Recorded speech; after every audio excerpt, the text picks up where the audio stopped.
আজকে আমরা হিমছড়ি কালেকশনে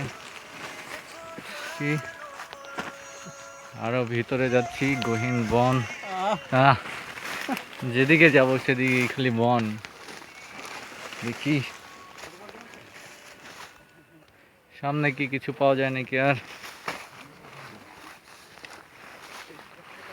সেই বন, উঁচু পাহাড়,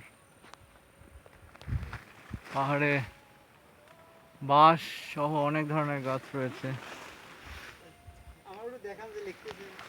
হ্যাঁ অবশ্যই, আমাদের ইনভেস্টিগেটর সাহেব জাহিদ হাসান প্রধান লিখছেন ফিল্ড নোটবুক।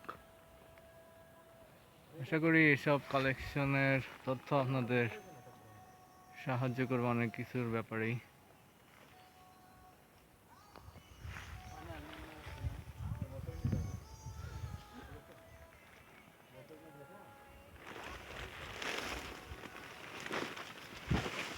জুম্মান সাহেব, ও জুম্মান, কি করো?